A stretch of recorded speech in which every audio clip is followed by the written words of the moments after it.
ሰላም ጤና ይስጥልን። የጊዮን ዜና መረጃዎችን እንሆ። የአዲሱ ትውልድ ቀንዲል የአብዮታችን ዋና ፊት አውራሪ የመዳመኛችን መስመር ለትግሉ ዛው ከሚያስቆመን አንኳር ምክንያታችን አንዱ አድራችንን ትግላችንንም ተሸካሚው ጉምቱ ምሰሶ አስተሳሰባችንን የቃኘ መሪያችን አርበኛ ዘመነ ካሴ ነው፣ አይናችን ነው ሲል ፋኖ ኢንጂነር ማንችሎት እሱ ባለው ሲገልጸው፣ ሻለቃ ዝናቡ ልንገረው ደግሞ አርበኛ ዘመነ ካሴን ከአማራነት አማራን ከዘመነነት መነጣጠል ይቻላልን ሲል ይጠይቃል።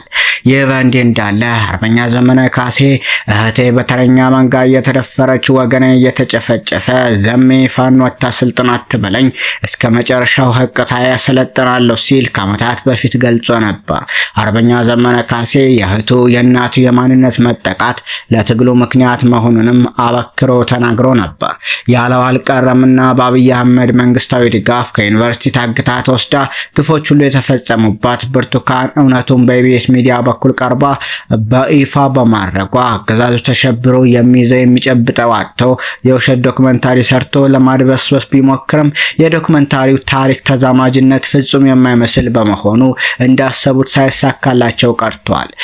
ይህ በእንዲህ እንዳለ ጋዜጠኛ በላይ ማናየ በበኩሉ ቀሽም ደራሲዎች አበላሽተውት ነው እንጂ ብርቱካን በድንግልና ገባች ብሎ ከተረከ በኋላ እሷ ቀጥላ በአንደበቷ አርግዤን የተጋባ ነው አያስብሏትም ነበር።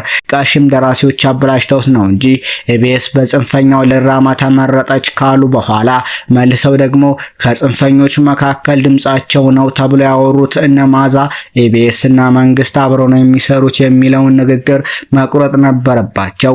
ቀሽም ደራሲዎች አበላሽተውት ነው እንጂ ገንዘብ ተከፍሏት ነው የሚል መልእክት ካስተላለፉ በኋላ ጽንፈኞቹ እነ ተስፋዬ ብርቱካን ለትራንስፖርት ይሆናል በሚል 5000 ብር ብቻ እንደተሰጣት የሚናገሩበትን መቁረጥ ነበረባቸው። ቀሽም ደራሲዎች አበላሽተውት ነው እንጂ እያልን ብዙ መቀጠል ይቻላል። በነገራችን ላይ በሚዲያ አሰራር መሰረት የብርቱካን ጉዳይ የተሳሳተ ነገር አለው ከተባለስ በራሱ በኢቢኤስ አልነበረም ወይ መቅረብ የነበረበት? እኔ የሚገባኝ ኢቢኤስ የሰራው ፕሮግራም ችግር የሌለበት ነው በሚል አቋሙ ስለጸና ይሆናል። ለማንኛውም የብርቱካን ታሪክ የበርካታ ኢትዮጵያውያን ታሪክ መሆኑ ሚሊዮኖች ያውቃሉ። ያለፉት ዓመታት ብዙ ታሪኮችን ትተን ባለፈው ሳምንት አሊዶሮ ላይ የታገቱትን አውቶቡስ ሙሉ ተሳፋሪ ወገኖቻችን በዚህ ሰዓት ምን እየተፈጸመባቸው እንደሆነ ፈጣሪ ነው የሚያውቀው ሲል ይቋጫል። ወደ ሰሞነኛ ዘመቻ አንድነት መረጃዎች ስንመለስ 9ኛ ቀኑን በያዘው ዘመቻ አንድነት በጎንደር ግንባር ግለቱን ጠብቆ ቀጥሏል። በደቡባዊ ጎንደር ቀጠና በስማዳና እስቴ ወረዳዎች ልዩ ስማቸው አጎና፣ አገዛና ዝንጀሮ ገደል በተሰኙ ቦታዎች የአማራ ፋኖ አንድነት በጎንደር ሜጀር ጀነራል ባንተ አባተ አንደኛ ኮር መግደላ ብርጌድ፣ ስቴዲየንሳ ብርጌድ፣ ስማዳ ሀገረ ቢዘን ብርጌድ እና አንዳሳ ብርጌዶችና የኮሩ ሌሎች ሻለቆች አገዛዙ ሰራዊት ላይ በወሰዱት መብረቃዊ ድምሰሳ ሁለት ስንቅና ጠላት የጫነ ተሽከርካሪ ሙሉ በሙሉ የወደመ ሲሆን ከ75 በላይ ጠላት ተደምስሷል። በ10 የሚቆጠር ጠላትም ቆስሏል። ቀሪውም ተማርኳል። ውጊያው አሁንም ተፋፍሞ ስለየቀጠለ ሲሆን ሰብአዊና ቁሳዊ ኪሳራ ደርሷል። በኮርሶ የተዋቀረው ተወራሪ ኃይልም የድሉ ባለቤት ነው። በሰሜን ምዕራብ የጎንደር ቀጠና በጠገዴ ወረዳ ቅርቃር ከተማ በአማራ ፋኖ አንድነት በጎንደር የጎቤ ክፍለ ጦር ጠራ ብርጌድ ቁጥጥር ስር ገብታለች። በዚህ ግንባር አስደናቂ ፈጣን ንቅናቄ በማድረግ ጠላትን ሙትና ቁስለኛ ምርኮኛ በማድረግ የወረዳ ከተማዋን ቅርቃርን የተቆጣጠረው የአማራ ፋኖ አንድነት በጎንደር ሰራዊት በከተማዋ ተበትኖ ቤት ለቤት የተደበቁ የአገዛዙ ታጣቂዎችና ፖለቲካ መሪዎች በአሰሳ እየተለቀሙ ይገኛሉ ሲል የአማራ ፋኖ አንድነት በጎንደር ገልጿል። ይህ በእንዲህ እንዳለ በዚሁ 9ኛ ዘመቻ አንድነት በወሎ አማራ ግንባርም ቀጥሏል። ተጠናክሮ በቀጠለው 9ኛ ቀኑን በያዘው ዘመቻ አንድነት የአማራ ፋኖ በወሎ ቤት አማራ ምዕራብ ወሎ ኮር አማራ ሳይንት መቅደላ ክፍለ ጦር ታቦር ተራራ ብርጌድ የሁለተኛ ቀን ተጋድለው እንደቀጠለ ነው። ትላንት በከባድ ውጊያ የተደረገው በጓሜዳ ግንባር ሲሆን ዛሬ ደግሞ በተድባበ ማርያም ግንባር ታላቅ የሞት ሽረት ትንቅንቅ ተደርጓል። አማራን ለማቆርቆዝና ለማድቀቅ ቆርጦ የተነሳው ከሀገር መከላከያነት ወደ ሚሊሻ ከብት ጠባቂነት የዘቀጠው የወንጀለኞች ዙፋን ጠባቂ ሰራዊት በደመ ነፍስ የገባበት ጦርነት ወደ ጥልቁ የሽንፈት አረንቋ አስምጦታል። ከፍተኛ የሆነ ሞራል ማወቅ የገጠመው የወዴድ ብልጽግና ስልጣን ጠባቂ ቅጥረኛ ጦርና ንቃተ ህሊናቸው ዝቅ ያለ የባንዳነት ስነልቦናቸው ከአማራነት ክብራቸው አውርዶ የስርዓቱ አጎብዳጅ ያደረጋቸው የናጡት ነካሾች በየአውደ ውጊያው ተሸናፊ የመሆናቸው ነገር እርግጥ ሆኗል። በአማራ ሳይንት ወረዳ በተድባበ ማርያም ግንባር ወራሪ ኃይል ቁጥር የሚታከት ሙትና ቁስለኛ በፓትሮል እየጫነ ውሏል። እንደ ተራ ውርጋጥ ለበቀል የሚሮጠው ትንሽ ዲናሮች በመጽወቱ ብቻ እንደ ሮቦት ያዘዙትን ሁሉ የሚፈጽመው የዙፋን ጠባቂውና ወራሪው ኃይል ታሪክ ይቅር የማይለው ግፍ በደል ፈጽሟል።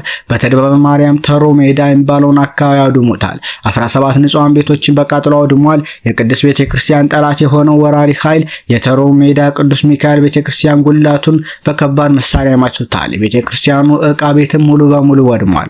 በአካባቢ ያገኛቸውን ሁለት ምንም የማያውቁ ንጹሃን ሰዎችን አንዱ አካል ጉዳተኛ ነው በጭካኔ ገድሏቸዋል። ምስራቅ አማራ ኮር ሁለት ታጠቅ ክፍለ ጦርና አሳምነው ክፍለ ጦር ሁለት ሻለቃ በተቆጣጠሩበት ወርጌሳ ከተማ በሰሜን ምዕራብ በኩል በሶስት አቅጣጫ ከመጣና ጠላት ጋር አንገት ለአንገት በመተናነቅ ባደረጉት ተጋድሎ ድል ቀንቷቸዋል። ምስራቅ አማራ ኮር ሁለት አሃዶች የሆኑት ታጠቅ ክፍለ ጦርና ዞብላምባ ሁለት ሻለቃ መጋቢት 18 2017 ዓ.ም ማለዳ ጀምሮ እስከ ምሽት በዘለቀ ውጊያ በቦሆሮ በወይን አምቦ ማርያም በመነኮስና አበጋር ሜዳ በሶስት አቅጣጫ ማጥቃት የመጣን ጠላት አይቀጡ ቅጣት ቀጥተው ወደ መጣበት መልሰውታል። በተጋድሎው ታጠቅ ክፍለ ጦር ከጠላት ጋር ብርቱ ትንቅንቅ በማድረግ በርካታ ጠላት ሙትና ቁስለኛ ያደረጉ ሲሆን ጠላት ኃይል መጨመሩን ተከትሎ ዞብላምባ ክፍለ ጦር ሁለተኛ ሻለቃ ተጋድሎውን በመቀላቀል በቀጠለው ዘመቻ አንድነት ታላቅ ድል ተጎናጽፈው ውለዋል። የነበልባሎችን ክንድ መቋቋም ያቃተው ዙፋን ጠባቂው ኃይል እንደተለመደው በቀሉን ከህፃናት እስከ አዛውንት ንጹሃን ላይ በማድረግ ብዙ ግፍ ፈጽሞ ውሏል ሲል የታጠቅ ክፍለ ጦር ህዝብ ግንኙነት ፋኖ ፋሲል ጸጋዬ ገልጿል። ልጅ ኢያሱ ኮር ራሳሊ ክፍለ ጦር አንደኛ ሻለቃ ሊብሶ መሃል አምባና ውርጌሳ ላለው ከባድ ውጊያ በጠላት ተጨማሪ ኃይል ከውጫሌ እንዳይጨምር በማድረግ የወገንን የኃይል ሚዛን የጠበቀ ተጋድሎም ሲያደርጉ ውለዋል። ምስራቅ አማራ ኮር አንደኛ ባለሽርጡ ክፍለ ጦር ሰሜን ወሎ ዞን ሀብሩ ወረዳ ከወልዲያ ደሴ መስመር ጥቁር አስፓልቱ በሊብሶን መሃል አምባ ቀጠና ከባድ ትንቅንቅ እያደረጉ ውለዋል። በዘመቻ አንድነት ተጋድለው ቀጥለዋል ሲል የአማራ ፋኖ በወሎ ቤተ አማራ አሳውቋል። ይህ በእንዲህ እንዳለ የፋኖን ምት መቋቋም ያቃተው ብልጽግና የፋኖ ታጣቂዎች በሚፈልጓቸው የአውሮፓ ሀገሮችና አደራዳሪዎች አማካኝነት ድርድር እንዲደረግ ፈቃደኛ ነን ሲል መንግስት ተብዬው አስታውቋል። በአማራ ክልል የሚንቀሳቀሱ የፋኖ ታጣቂዎች በሚፈልጓቸው የአውሮፓ ሀገሮችና አደራዳሪዎች አማካኝነት ድርድሮች እንዲደረጉ መንግስት ፈቃደኛ መሆኑን የአማራ ክልል የሰላም ምክር ቤት አስታውቋል። የምክር ቤቱ ሰብሳቢ የሆኑት አቶ ያየህራድ በለጠ ምክር ቤቱ 2 ዓመቱ ሊደፍን የተቃረበውን የአማራ ክልል ጦርነት በሰላማዊ መንገድ ለመፍታት ሁለቱም አካላት ወደ ድርድርና ውይይት እንዲመጡ ጥረት በማድረግ ላይ መሆኑን ለዶቼ ቬለ ገልጿል። በዚህም በሁለቱ አካላት በኩል ለውይይት ለድርድር ፈቃደኝነት መታየቱን ገልጸው የፌዴራል መንግስቱ በየጊዜው ለሰላም ለድርድር ምቹ ሁኔታ እንዲፈጠር ዝግጅቱን በተደጋጋሚ ገልጿል። በፋኖ ወገኖቻችን በኩልም በምናደርገው ግንኙነትና ድርድርና ውይይት እንደማይጠሉ ነግረውናል።